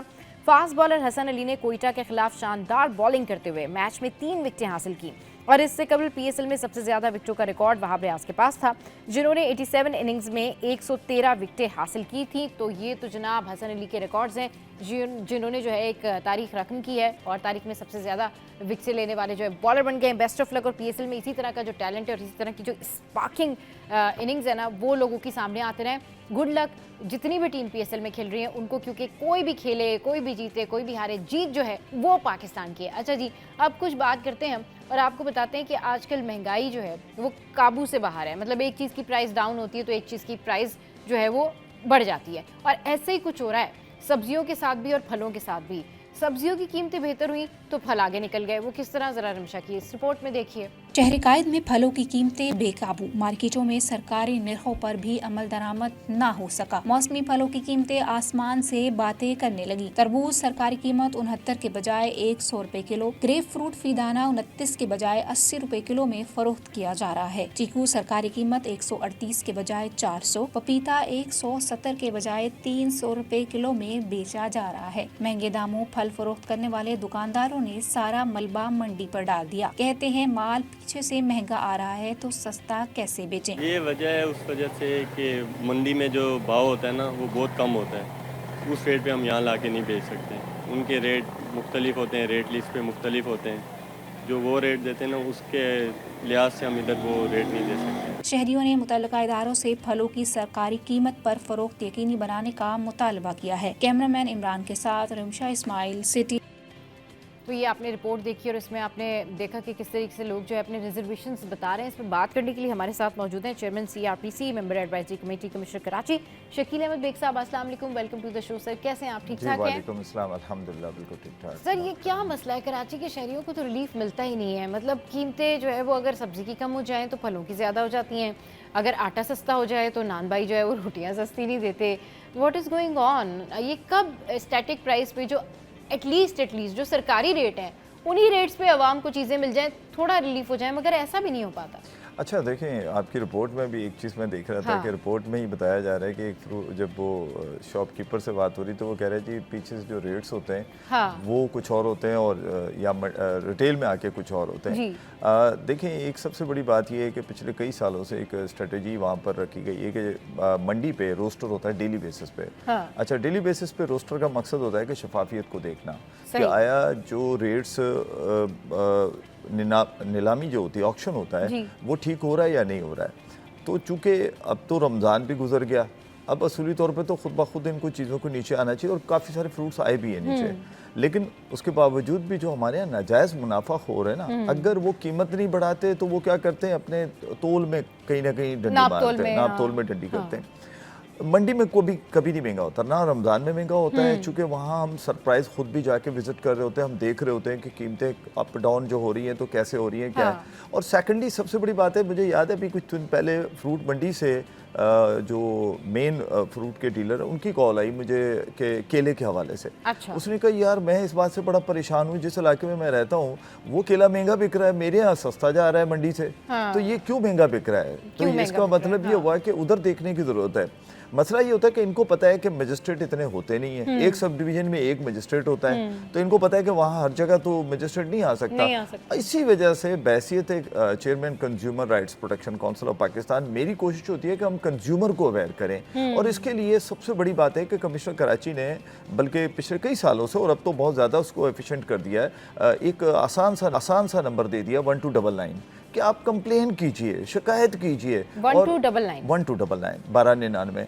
अब उसमें क्या होता है कि जब आपकी शिकायत वहाँ मौसूल होती है तो वो कंसर्न जिस इलाके की होती है वहाँ के डिप्टी कमिश्नर के थ्रू असिस्टेंट कमिश्नर को चली जाती है, चाहे वो मुख्तार कार के थ्रू या किसी भी थ्रू, उसको वो फॉलोअप करवाते हैं कि जनाब यहाँ पर ये कीमतें क्यों ज़्यादा। अच्छा सिर्फ फ्रूट की नहीं, चाहे वो गोश्त की हो, चाहे मुर्गी की हो, किसी अभी चिकन का भी बड़ा इशू बनता रहा, बल्कि अभी भी स्टिल भी है उस पर। जबकि खुद फार्मर जो डेली बेसिस पे हमें रेट दे रहा होता है, उन ग्रुपों में हम भी शामिल हैं, तो हम देखते हैं वो बड़े कम होते हैं, लेकिन जब रिटेल में आते हैं तो फिर वो ज़्यादा हो जाते हैं। तो रिटेल को कंट्रोल करने के लिए फिर एक ये आसानी है कि चूंकि मजिस्ट्रेट तो वहाँ पहुँच नहीं सकता, तो कम से कम कंज्यूमर को ये अवेयरनेस दे दी जाए कि भाई अगर तुम्हें कहीं महंगा मिल रहा है ना तो तुम उसकी शिकायत लाजमी करो। और उसका शिकायत का तरीका आसान मैंने जैसे अभी आपको बताया 1299 कि आप आराम से शिकायत कर सकते हैं और वहाँ से कंप्लेन नंबर अपना ले लें। अगर उस कंप्लेन नंबर पे भी आप समझते हैं कि जी अगर नहीं हो रहा तो सोशल मीडिया उनका पोर्टल भी बना हुआ है कमिश्नर कराची का। इसके अलावा चाहे तो हमें भी दे सकते हैं कंप्लेन अगर कहीं उस पर रिजॉल्व नहीं की जा रही। किसी के महल्ले में किसी के मतलब घर के तरफ यूटिलिटी स्टोर्स हैं या दीगर जो शॉप्स होती हैं, नॉर्मल शॉप्स होती हैं, अगर वो महंगा मतलब बेच रहे हैं तो सर आप खुद सोचना है, एक आम आदमी इतनी मुसीबतों से इतनी जल्दबाजी करके उसको 10 काम होते हैं, वो शॉप पे गया है, अब वो ये 1299 पे कंप्लेन करे, इतना लंबा प्रोसेस, ये क्या कोई मतलब इसमें बड़ा क्विक रिस्पांस हो जाए तो मेरे ख्याल में सारे अवाम जो है वो अपने सेलफोन से नंबर डायल कर लेंगे। अब इसका रिस्पांस रेट क्या है, ज़रा ये बताएं कि अगर 1299 पे कंप्लेन की जाए तो। अगर तो पहले तो हम कोशिश करके थक गए कंप्लेनर करे कंप्लेन, क्योंकि बहुत कम रेशो है, बहुत कम है। चलिए जी, कराचीइट्स, आपने अगर कहीं भी आपको लगता है कि कोई चीज़ आपको महंगी मिल रही है तो first you have to complain on 1299, then sir what will अब अगर दूसरा आता है फाइन, जुर्माने। अच्छा, चूंकि जब सीक्वेंस में एसी जा रहा होता है वो डेफिनेटली जहाँ जो शॉप भी उसको मिल रही थी, कहीं कंप्लेन आ रही थी, देखिए जाते ही तो किसी को नहीं फाइन किया जा सकता ना, वो तो किसी सूरत में किसी के बिजनेस को बंद करने के लिए। अब कोई शिकायत तो हो कि हाँ जी फलां की है, जैसे गोश्त के मामले में आज तक शिकायत चल रही है कि रिटेल की सतह पे वो कंट्रोल नहीं हो रहा है। अभी आपने स्टार्ट किया था आटे की कीमतें नीचे आ गई, ठीक है। शहर कराची वाहिद है जहाँ पर फौरी तौर पर नोटिफिकेशन नान भाइयों का भी कर दिया गया कि जनाब आप कीमतें इसकी भी कम कर दें, क्योंकि अब चूंकि आटा गंदम 60 रुपए किलो पे चली गई है, तो इसका मतलब है कि आटे की कीमत अब 70 रुपए कर दी गई है कि 700 रुपए का 10 किलो का थैला बिकेगा। तो क्रैकडाउन क्यों नहीं कर पाते? क्रैकडाउन मुसलसल हो रहे हैं। देखिए मैं जो आप अगर सिर्फ विजिट करें आप सोशल मीडिया पे जाकर, तो आपको सोशल मीडिया बहुत ज्यादा मिलेगा जहाँ पर मुख्तलिफ सब डिवीजन के असिस्टेंट कमिश्नर्स निकलते हैं, जाकर फाइन करते हैं। मसला तो कहीं कम होती हुई नजर नहीं आती, अवाम तो इन जनरल तो यही बात होती है कि बिल्कुल ऐसा ही है, बिल्कुल कीमतें तो बढ़ी हुई हैं। एग्रीड। रीजन क्या है? देखिए मैं आपको एक बात बताऊं, हुकूमती मशीनरी किसी सूरत भी इस माफियास को कंट्रोल नहीं कर पाएगी जब तक कंज्यूमर खुद अपने हकूक के लिए नहीं खड़ा होगा। यानी कि जब मुझे दर्द होगा कि ये पैसा मेरा है और गलत जगह जा रहा है, एक बंदा मुझसे नाजायज मुनाफाखोरी कर रहा है, और आप यकीन करें इसमें मैं सलाम पेश तीन को मैं आपको एक बात बता दूं, आप जाके देखें चाहे फ्रूट खरीदें, सब्जी खरीदें या कपड़ा खरीदें, वो भरपूर तरीके से फाइट करती हैं। और मैंने कंसेशन करवाने के लिए तो नहीं, अच्छा हम मर्दों के जहन में ये बड़ा होता है कि जनाब शायद हम सस्ता नहीं, बिल्कुल नहीं, सस्ता औरत ही खरीदती है, क्योंकि वो जितना बहस व मुबासा करती है उसके बाद दुकानदार सोचता है कि नहीं जी अब चीज मुनासिब रेट पे। और दूसरा, खवातीन मर्दों से ज्यादा अवेयर भी हो गई हैं। हम क्या करते हैं, सिर्फ सोशल मीडिया पे वीडियो देख रहे होते हैं, हम चैनल इधर उधर, वो खवातीन जाने से पहले लिस्ट निकालती हैं डेली बेसिस पे कि आज क्या सब्जी के रेट है और क्या फ्रूट के रेट है। अगर इस चीज को आप और हम सब फॉलो अप कर लें तो किसी मजिस्ट्रेट की जरूरत नहीं पड़ेगी। किसी भी सिविलाइज माशरे में हुकूमत जाके कंट्रोल नहीं करवाती चीजें, लोग खुद इतने पावरफुल होते हैं। आप मुझे एक बात बताएं, मेरा आपसे सवाल है, एक दुकानदार है, मोहल्ले में लोग कितने हैं? बहुत सारे हैं ना। तो अगर वो ये सोच लें कि इस बंदे का हमने बाइकआउट करना, इससे नहीं फ्रूट लेना, 2-4 दिन के लिए किसी और से आप जाके ले लें, आप देखिएगा वो खुद ब खुद आपसे कहेगा कि जनाब ये क्या मसला, क्यों नहीं आ रहे भाई, आप कीमतें ज़्यादा ले रहे हो, आप हमें लूट रहे हो। तो इस चीज़ की अवेयरनेस की बहुत ज़रूरत है। और अब काफ़ी हद तक मैं समझता हूँ कि लोग अवेयर हो चुके हैं। हाँ। ऐसा नहीं कि नहीं है। हाँ। पहले हम कहते थे कि नहीं है, लेकिन इस दफ़ा रमज़ान में जिस तरह शिकायत मौसूल हुई है 1299 पे, एक तो हमने इस पर कैंपेन भी बहुत चलाई, और सेकेंडली हमने कोशिश की, और इसमें मीडिया ने बड़ा रोल प्ले किया, और कि जनाब इसको ज़्यादा से ज़्यादा लोगों तक पहुँचाया कि जनाब इसकी कीमतों को जो होती हैं उस तरीके से आवाम को या सारिफ को मिलनी चाहिए। सही, चलिए जी, बहुत शुक्रिया। सर हमारे साथ इस वक्त मौजूद थे। और कहीं भी आपको अपने मोहल्ले में, शॉप्स पे, इर्द गिर्द में या मंडियों में या जहाँ भी आपको लगता है कि भाई बहुत ज़्यादा प्राइजेज़ हैं या प्राइस जो है वो कमिश्नर कराची के रेट्स के अकॉर्डिंगली नहीं है, तो आप 1299 पर कंप्लेन करें और फिर आप देखें कि इंस्टेंट जो है इनका रिस्पांस रेट होगा और कीमतें ज़रूर कम होंगी। तो अपने तौर पर भी अपनी सराउंडिंग्स का, अपने महल्ले का, अपनी शॉप्स का, जहाँ से आप ख़रीदारी करते हैं, ख्याल रखें, तो उससे चीज़ें बहुत बेहतर हो जाएंगी। अच्छा जी, यहाँ वक्त है ब्रेक के बाद जब वापस आएंगे तो फिर दीगर पर्सनैलिटीज़ हमें ज्वाइन करेंगी। यहाँ वक्त हुआ है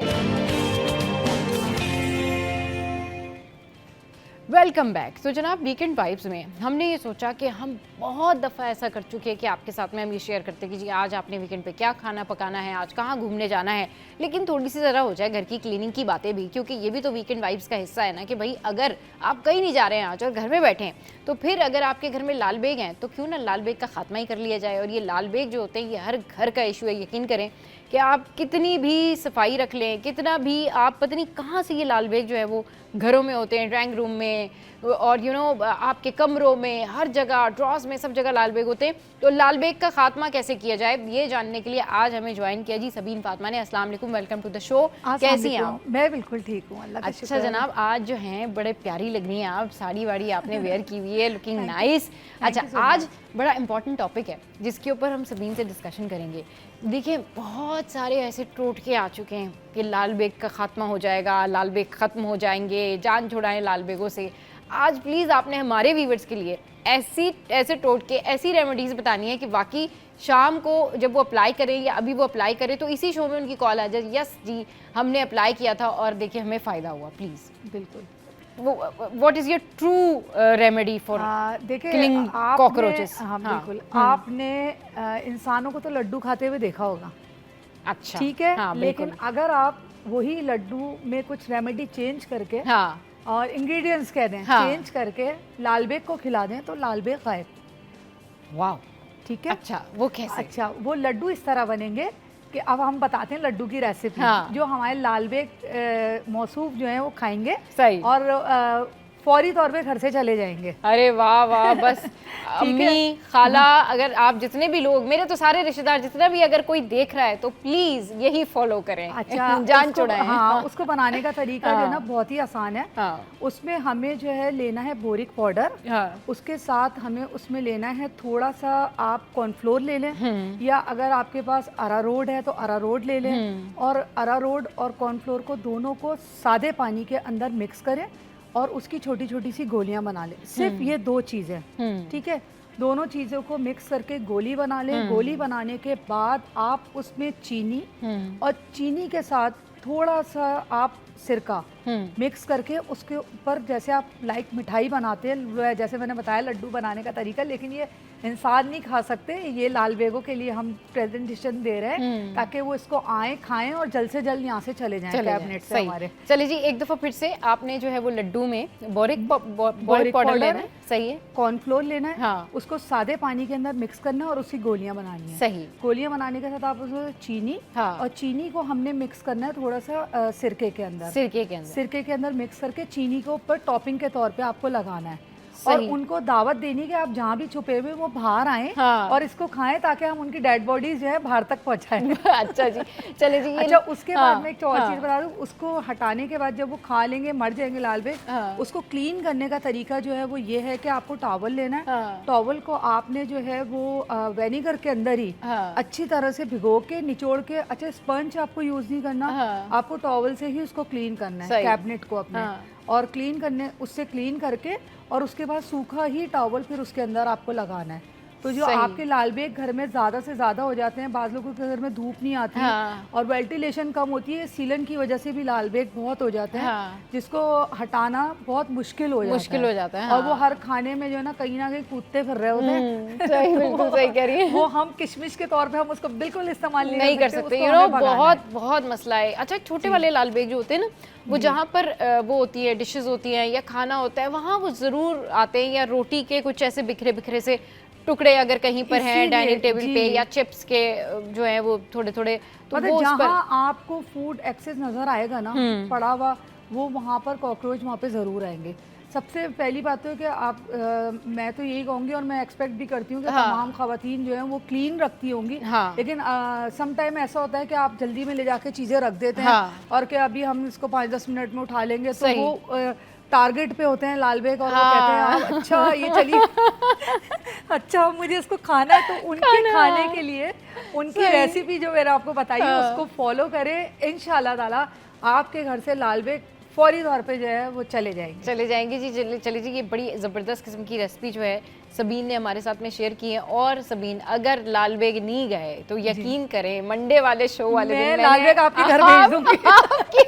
आपके नाम से मैंने ब्रेकिंग चलानी है कि जो सबीन हमारे शो पर आई थी और वो ये कमेंट करके गई थी कि जी अगर आपने लड्डू में बोरिक पाउडर और जो भी आपने बताया क्या क्या चीज़ें, कॉर्नफ्लोर वगैरह मिला के उसकी गोलियां बना के उसके अंदर डालनी है ना, तो वो बना के डालनी है और उसके बाद लाल बेग को करें बाय बाय और करें सुकून। अच्छा, जो ड्रॉज में है अब लाल बेग, तो फिर उधर क्या करें, या फिर कारपेट पे नीचे कहीं घूम रहे होते हैं? देखिए वो इस तरह से ना, मैंने बताया कि उसको आप मुख्तलिफ जगहों पे जैसे सीवरेज का जो पाइप आ रहा होता है, जहाँ पे सीवरेज का पाइप आ रहा है, वो आप वहाँ पर उसको गोलियों को रख दे, क्योंकि बेसिकली इसमें ये होता ही है कि उसमें बोरिक पाउडर होता है और कॉर्नफ्लोर होता है, तो जब वो बेचारे खाएंगे तो वो उनके ना जो उनको हजम नहीं हो पाएगा और उनकी डेथ हो जाएगी। सही, तो वो बेसिक। अच्छा, इसके कॉर्नर्स भी होते हैं, बहुत सारे लोग ये कहते हैं कॉर्नर्स भी फिल करने चाहिए, कुछ पॉइंट्स ऐसे होते हैं। करें पहले तो इससे करें, हाँ मतलब लेकिन फिर वो चेटियां आ जाएंगी ना। नहीं, ये नहीं इसलिए नहीं आएंगी क्योंकि आप कोई कॉर्नर खुला हुआ है, अगर आप उसमें लड्डू बना के उसको डाल रहे हैं या पेस्ट की तरह कर रहे हैं, तो वो फिर मतलब लाल बेग तो पता नहीं भागे चेटियां उनकी आमद शुरू। इसका आपको बताया ना कि चिमटियों के लिए हमने उसका भी इलाज रखा है ना, कि हम चीनी के साथ उसमें जो है विनेगर में, अच्छा जी, कौन सा वाला सिरका मिलाएंगे, सादा कोई भी सादा सिरका, ठीक है। तो सिरके से तो बेचारी चिमटी हम ऐसी भाग जाएंगी, वो आएंगी एक दूसरे को बताएंगे कि भाई उधर नहीं जाना है, वहाँ पे सिरका मिला हुआ है चिमटियों। बिल्कुल, जानवरों के ऊपर पीएचडी की हुई है सबीन ने, और सबके बारे में पता है इनको कि फलाना जो है लाल बेग ने इसको जाके ये कहना है। यार देखिए, तो मोस्ट इम्पोर्टेंट है, किचन को आपको साफ रखना है। जब हम खुद साफ सुथरे रहते हैं तो मैं कहती हूँ लाजमी तौर पर आपको किचन, अच्छा बाज़ लोगों के किचन ऐसे होते हैं, मैंने जैसे बताया वेंटिलेशन नहीं है या धूप नहीं आ रही, तो ये तमाम आप गोलियां बना के और इसको कॉर्नर पे रखने के बाद पूरा किचन का सामान निकाल लें, और सामान निकालने के बाद इसको रख दें लड्डू ये रख दें, जो मैंने बताया उसको रख दें और कॉर्नर पे रख दें, और उस जगह पे भी रखें जहाँ किचन का पाइप जो होता है, जहाँ से पानी हमारा ड्रिंक हो रहा था, वहाँ से आप जो है उसको वहाँ रखें, तो वो चीज़ें, वो जो कॉकरोच होंगे वो नहीं आएंगे। अच्छा, इसको हफ्ते में तकरीबन जो है आपको हफ्ते में 10 दिन होते हैं, तो 10 दिन में आपको हर हफ्ते अगर आप करें तो आप बिलीव मी कि ये आपका किचन वैसे ही क्लीन हो जाएगा। मतलब आपको ज़रूरत ही नहीं होगी। अब लोग क्या करते हैं, एक दफ़ा अमल करते हैं, फिर अब आपने आज किया सपोज, उसके बाद आप 1 महीने बाद कह रहे हैं हमने सबीन की जो रेमेडी बनाई थी, बेचारे कॉकरोच की रेमेडी पहली दफ़ा दे रही हूँ। वैसे ना मुझे रेसिपी बताइए। सही, तो ये टोटका जो है वो पहली दफ़ा ये टोटका सबीन बताया। देखिए, क्योंकि ना हम इसलिए कि लेकिन अब आप ये कह रहे हैं कि अब कबर्ड साफ किए, भाई सारे लोग आज जो है ना, जितनी भी खवातीन है, अगर कहीं बाहर आना जाना नहीं है, घर में लाइट है और मूड है और काम करने का दिल है और सैटरडे भी है, तो आज किचन ही साफ कर लेते। सबसे बेहतर काम यही करते कि किचन साफ कर लेते, और उसमें जो है वो आपने सारा किचन खाली किया, कबर्ड से सारे अपने बर्तन शर्तन निकाले, फिर उसके बाद जो है वो आपने ये लड्डू जगह जगह रख दिए। अच्छा, जो आप कह रही है ना, जैसे बहुत जगह के कॉर्नर ऐसे होते हैं जहाँ से आपको लगता है कि लाल बेग आ रहे हैं, तो वहाँ पर आप जो है वो कॉर्नफ्लोर और ये साथ में अगर आप चाहें तो खाली कॉर्नफ्लोर भी आप इसको पेस्ट बनाएंगे ना, या अरारोट का पेस्ट बनाएंगे, उसकी उधर ब्लॉकेज कर दें।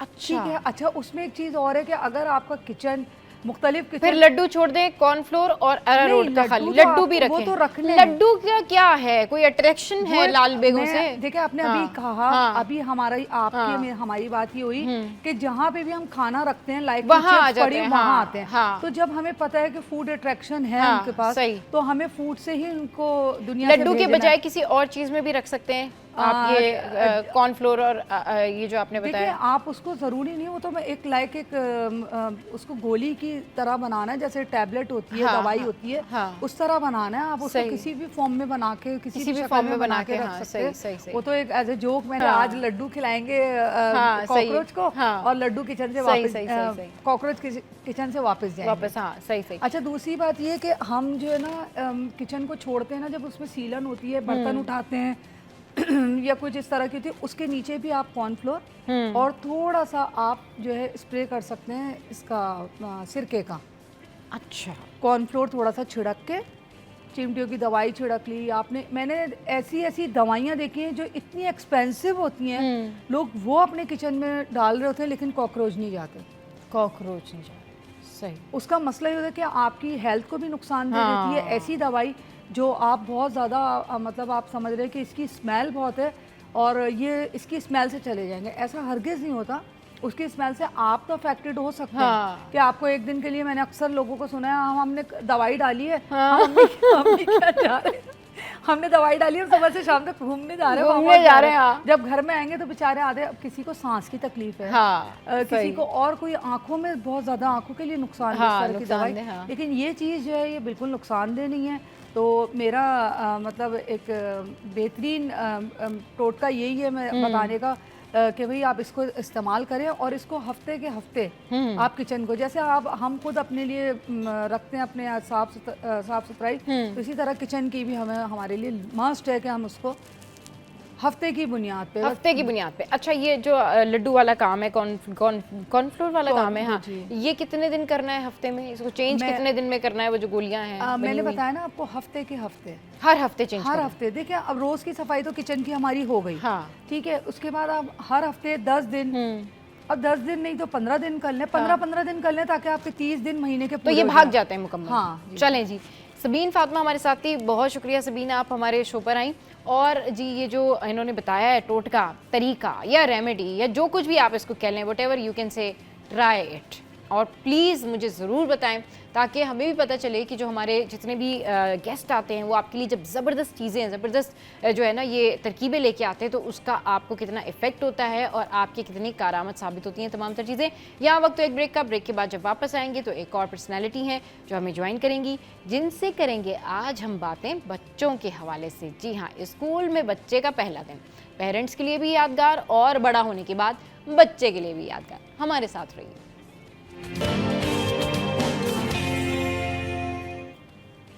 Welcome back. तो जनाब अब एक और टॉपिक पर हम डिस्कशन करते हैं, और ये जो टॉपिक है ये बहुत इंपॉर्टेंट है। वो इसलिए क्योंकि हम सब जो है वो इस सिनेरियो से गुजरे होते हैं जब हम छोटे होते हैं, और फिर जब हम बड़े होते हैं हम अपने स्कूल की पिक्चर्स देखते हैं और फिर पेरेंट्स हमें बता रहे होते हैं कि भाई तुम ये कर रही थी, या इस तरह से सारी हैपनिंग्स थी।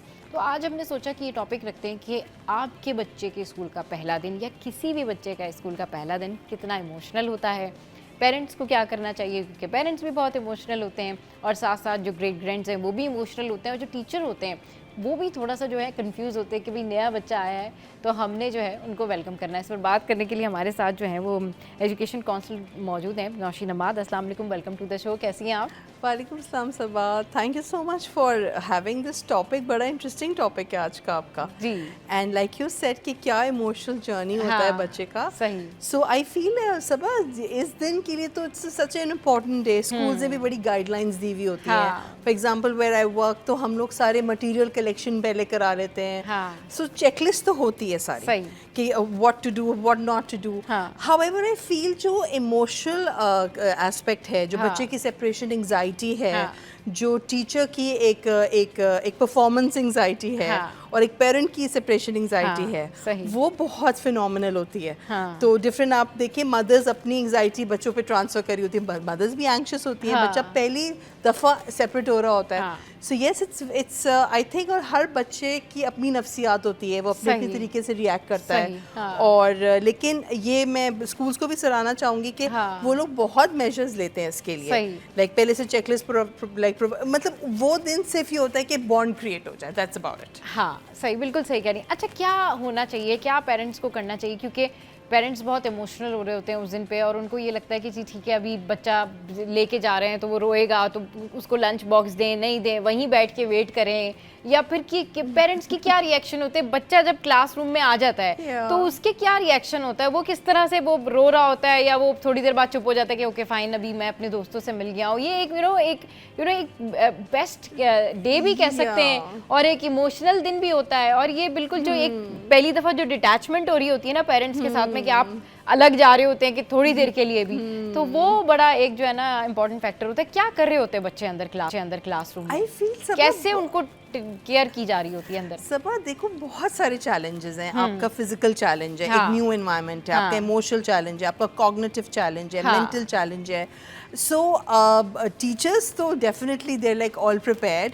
हाउएवर, आपने इससे reverting back to your question, parents के लिए I feel the basic tip is let it be easy, because actual anxiety is with the parents, to be honest. जो mothers होती हैं, I mean they're like, you know, the heart of their life, they have to give to another school or send him there.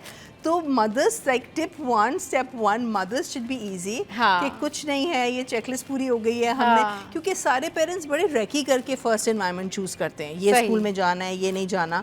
So the mothers should be easy, the fathers should be easy, and just like you know like the easier they are, the easier the child will be. सही, बिल्कुल ठीक कह रही हैं। और जितना parents easy feel करेंगे ना, जितना पेरेंट्स को लगेगा कि हमने अपने नर्व्स को कंट्रोल करना है, उतना ज्यादा बच्चे के लिए भी आसान हो जाएगा। बच्चे कैसे रिएक्ट करते हैं, बच्चे क्या रिएक्ट करते हैं? It's very cute reaction, like you no, it's like कुछ बच्चे बहुत सोशल होते हैं, मिंगल कर जाते हैं। कुछ बच्चे like you no, of course उन्हें स्पेस एंजाइटी हो रही होती है ना, कहाँ बैठना है, कैसे बैठना है। इवन दो फर्स्ट डे पे कुछ मतलब स्कूल्स प्रेफर करते हैं कुछ चीजें ना मंगवाएं। कुछ बच्चे मुस्तकिल रो भी रहे होते हैं, ऐसा बहुत दफा 80% बच्चे रो रहे होते हैं, और नहीं कंटिन्यूस रो रहे होते हैं, टिल देन उनको वापस भेजना पड़ जाता है। टीचर्स कहते नहीं आज फर्स्ट डे, ये नहीं, दे कांट स्टे हियर, अभी इनको सेंड देम बैक।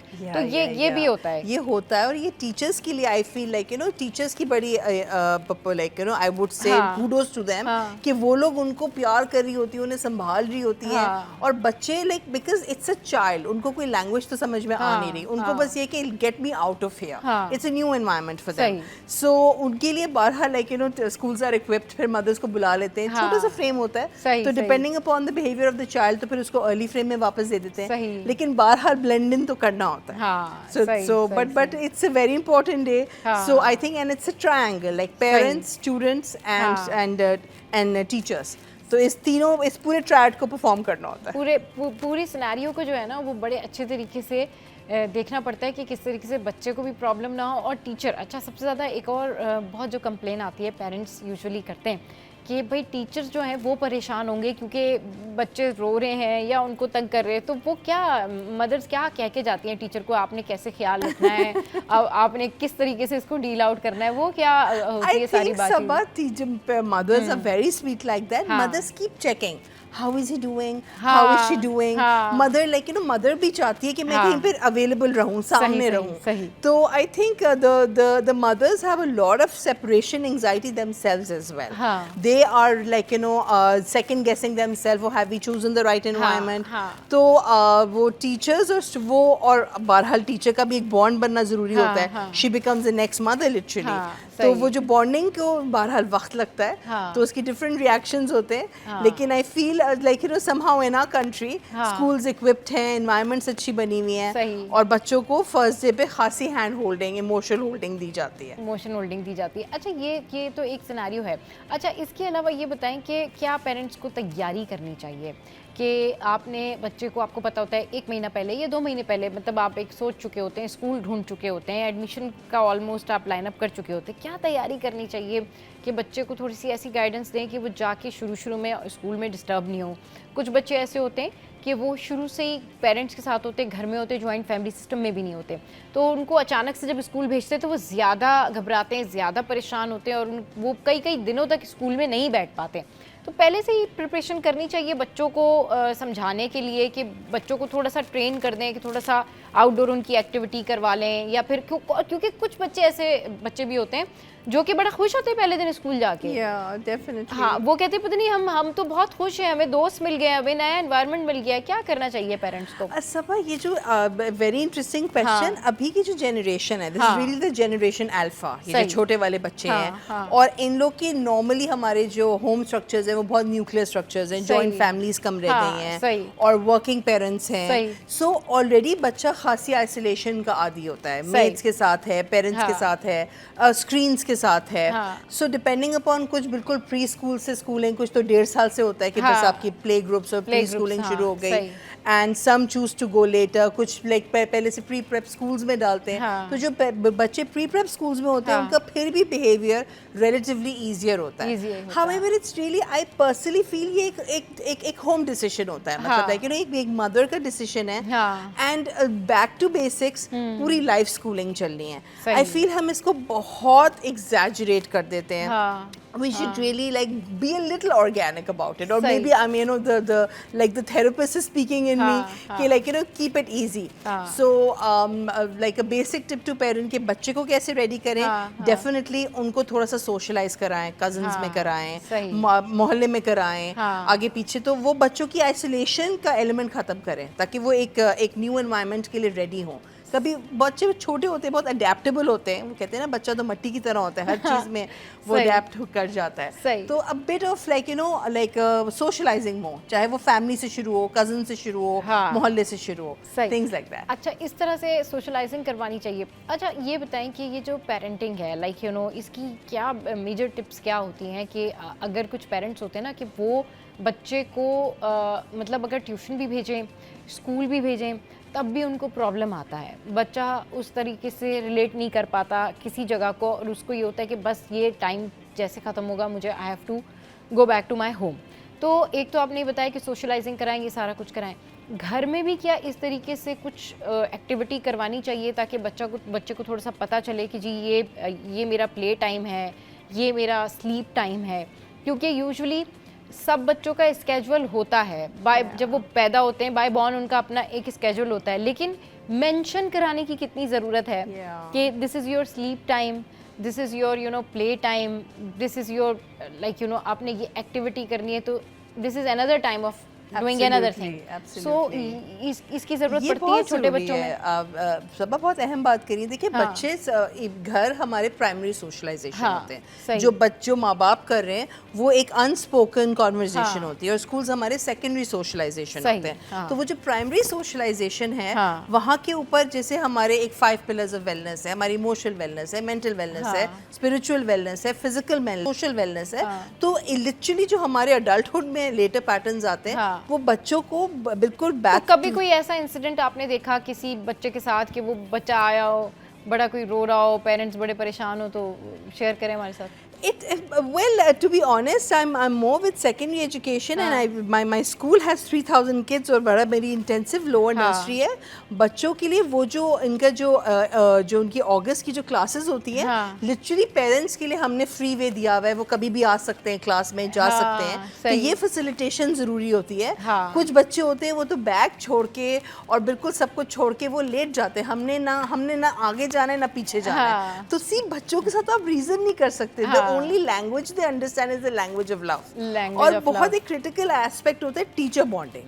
तो teacher bonding, I was speaking to one of my colleagues who heads primary, तो she was saying, नौशीन कुछ ऐसा है कि जो बच्चे पहले दिन जेल कर जाते हैं ना, तो वो पूरे साल उनकी जेलिंग वैसी रहती है। तो फर्स्ट डे जो आपका टॉपिक है, ये वाकई फर्स्ट डे बड़ा क्रिटिकल होता है। वो बच्चे के वो जो एनर्जी अराउंड वो जो अच्छा रिसीव करता है, जो गिव करता है, दैट काइंड ऑफ स्टेज। बिल्कुल, पहला दिन ही जो है ना वो बता देता है कि आपका जो बच्चा है वो कितने इंटेंशन के साथ स्कूल में रहने वाला है, क्योंकि पहले दिन ही, अगर पहले दिन से पहले आपने उस पहले वाले महीने में जब आपने बच्चे को एडमिशन कराना है उसको कुछ चीज़ें सिखा दी हैं, पहले से कोई एक्टिविटी करा दी है, पहले से ही कोई सोशलाइजिंग करा दी है, प्ले टाइम स्लीप टाइम उसको बता दिया, मेंशन कर दिया, तो that could be more easy for you. बहुत शुक्रिया नौशीन, आप हमारे शो पर आएँ।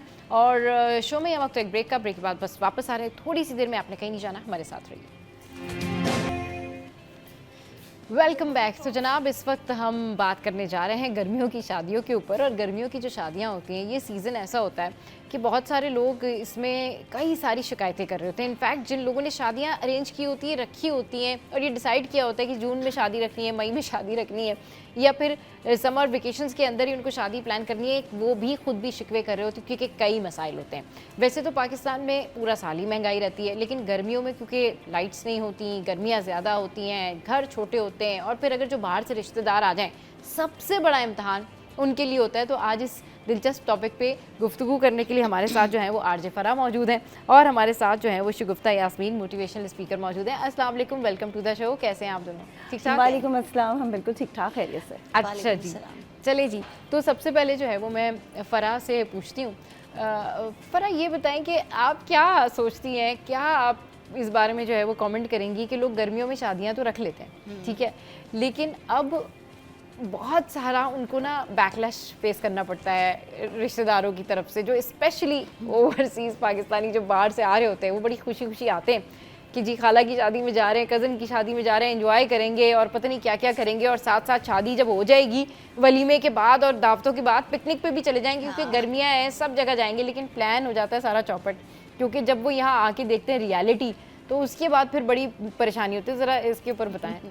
ये तो है, हमारे जैसे यहाँ शादियाँ होती हैं कराची में, जी जी, तो जो आते हैं पंजाब वगैरह से, जो भी जो रिश्तेदार हों, उन बड़े वो एक्साइटेड होते हैं कि हमें वहाँ जाना है, सबसे पहले तो हमें सी साइड पे जाना है, पहले ये भी इनके जहन पे होता है। लेकिन मसला ये आ जाता है यहाँ पर कि खुशी तो बहुत होती है हम लोगों को कि वो लोग आ रहे हैं, हम अरेंजमेंट भी कर रहे हैं, और सबसे बड़ा होता है गर्मियों की छुट्टियाँ, बच्चों की छुट्टियाँ स्कूलों की, और उनका लंबा प्लान होता है, फिर बच्चे भी बड़े खुश हो रहे होते हैं कि हमें कराची घूमना है।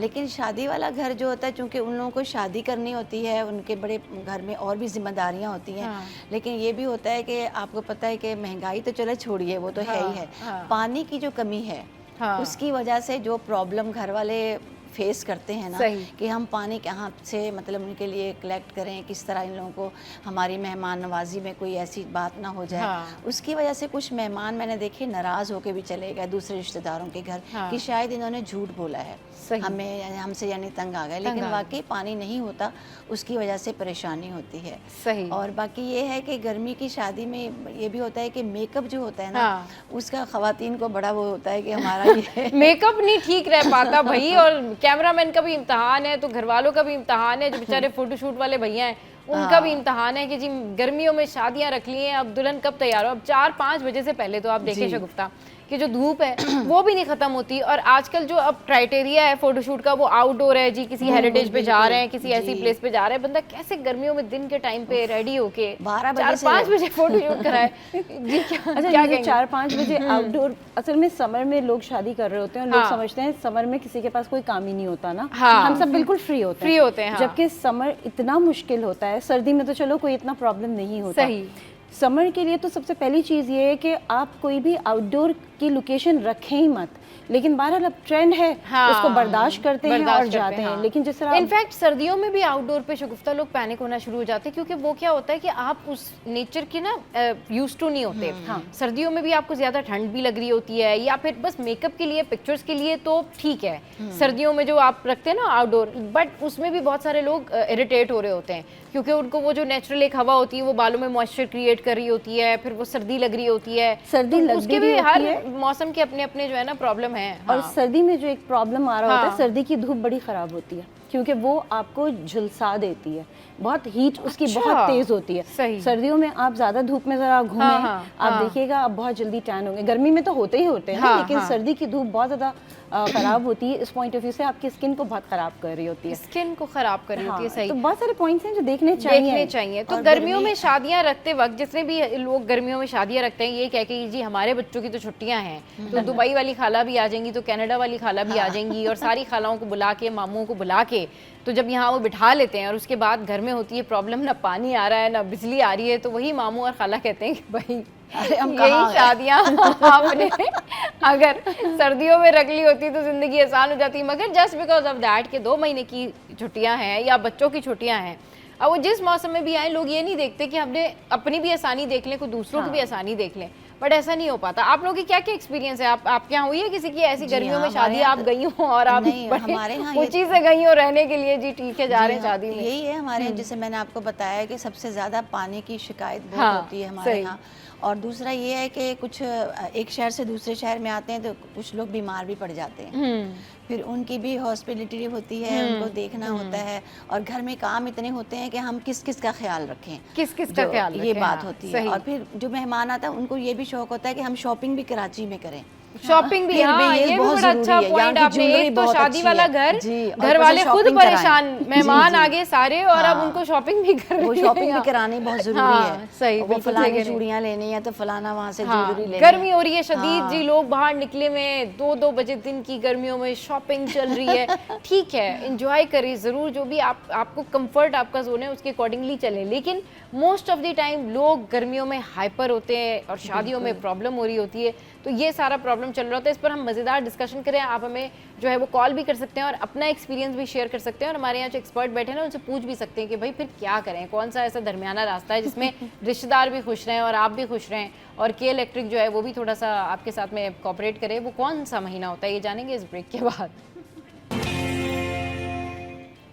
Welcome back. तो हमारे साथ आरजे फरा हैं और शगुफ्ता हैं, और हम तीनों यही डिस्कशन कर रहे हैं कि भाई किस तरीके से शादियों को जो है ना वो मैनेज करना चाहिए, क्योंकि गर्मियों की शादियां चले रख तो लेते हैं। अच्छा, वैसे आप लोगों को कोई आइडिया है कि गर्मियों की शादियां जो रखी जाती हैं समर वेकेशंस के अलावा, कोई और इसका कोई वो होता है, थॉट होता है कि जी इसलिए रखी है हमने गर्मी में शादी? भाई गर्मियाँ हमारे यहाँ जो ईद आ रही है ना, वो तो आती ही गर्मियों में, और ईद आई और समझ लें कि शादी सीजन स्टार्ट। यही पॉइंट होता है कि ईद के सारे कपड़े जो है ना वो शादियों में भी काम आ जाएंगे, और ईद है और तैयारी शैयारी हुई होती है तो रख लें चाहे। अच्छा, अब तो गर्मी ऐसी है कि ईद पे भी लॉन ही पहन रहे हैं, लॉन भी इतनी एक्सपेंसिव हो चुकी है, और प्रिंट्स भी बड़े अच्छे हैं तो वो चल जाती है। अभी रिसेंटली मैंने एक शादी अटेंड की, तो मैं लॉन पहन के ही गई हुई थी, और वहाँ पे लोग बड़े चमकीले कपड़ों में थे जो शादी के होते हैं। मेरे ख्याल से मैं उसमें एक अलग थलग चीज नजर आ रही थी, तो मुझसे लोगों ने पूछा कि तुम तैयार नहीं हुई? मैंने कहा और कितना तैयार होंगे, आपने लॉन पहनी हुई?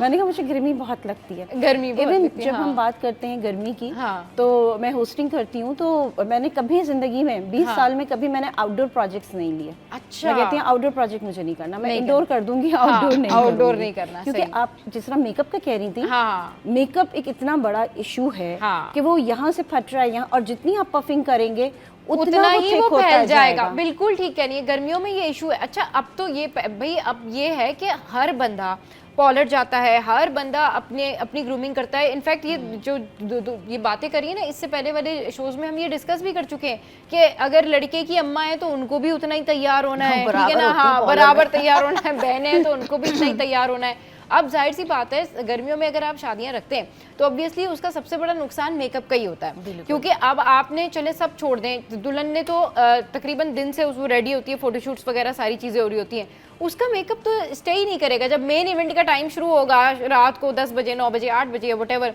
तब तक उसका मेकअप बेचारी का वो तो कहीं चला जाएगा। इनफैक्ट वो कहते हैं हमने तैयार कर दिया, अब एसी के पास अपना मुंह लेके आप बैठ जाए, अब बिल्कुल ना हिलिएगा वहाँ से, और एसी का जो फैन है वो आप अपने फेस के ऊपर रखें ताकि आपके फेस पे ऑयल ना आए। सही, और वाकई में दुल्हन के लिए सबसे बड़ा इम्तिहान है। हाँ, बिल्कुल ठीक कह रहे हैं। अच्छा, आप लोग के कोई ऐसा शगुफ्ता या फरा, आप लोग के साथ ऐसा हुआ कि आप लोग गए हो मतलब किसी शादी पे, या आपके अपने पर्सनल किसी कज़न की शादी हो और वहाँ पे हो गया हंगामा, कोई लड़ाई झगड़ा कि हाँ जी हमें गर्मियों में आपने शादी क्यों रखी, यही प्रॉब्लम थी, या लाइट नहीं आ रही हो, या कोई लड़के वाले या लड़कियों वालों में आपस में कुछ कभी इशू हुआ, ऐसा कुछ आप लोग का कोई मेमोरीज है कुछ ऐसी? नहीं। अच्छा, ऐसी कभी भी नहीं, कभी भी नहीं। ऐसा नहीं होता है कि जैसे कि दूल्हा वाले जो हैं फॉर एग्जांपल वो लेट आए हैं, अब जो खाना है वो बहुत पहले से आया हुआ है, तो ये देखिए जो लड़की वाले उनको ये फिक्र हो रही कि हमारा खाना कहीं खराब ना हो जाए, खाना, और ये होता है इस वजह से भी बहुत सारी लड़ाइयाँ। हाँ, ये शगुफ्ता आप बहुत अच्छी बात की है फरा ने कि ये होता है, खाना खराब हो जाता है क्योंकि अब वो उन्होंने तो अपने टाइम के अकॉर्डिंगली एक चीज रेडी करवाई हुई है। अभी देखिए पहले जो शादियां होती थी ना, वहाँ पे तो ये बात वैलिड हो जाती थी क्योंकि 3 बजे रात में बारात चली आ रही है, सुबह के 5 बजे आप रुखसती करा रहे हैं, पूरा दिन आपने खराब कर दिया। लेकिन अब जो टाइमिंग्स फिक्स कर दी है ना हॉल की, तो उसमें बड़ी आसानी हो गई, लोगों को पता है कि जी खाना इतने बजे ही हमें 12 बजे मंगवाना है। 12 बजे लाइटें बंद, ये तो चले इवेंट की बात हो गई ना, उससे पहले जो फोटोशूट का टाइम होता है ना, जो आपने आउटडोर फोटोशूट करने होते हैं, असल प्रॉब्लम होती है वो प्रॉब्लम, उसकी वजह से भी कई सारी प्रॉब्लम्स होती हैं। ये आजकल पता नहीं क्या फैशन इन्होंने शुरू कर दी है, वरना पहले कहाँ ऐसा होता था हमारी दफा में।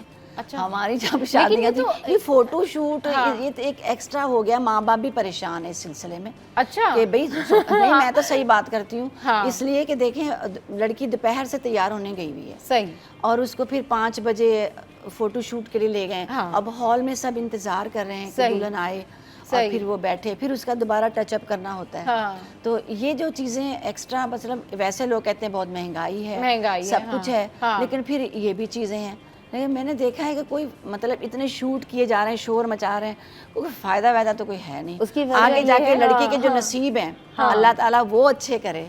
सही है ना, ये चीज़ें जो असल है वो सिखाई जाएं कि आपको क्या करना है ससुराल जाके।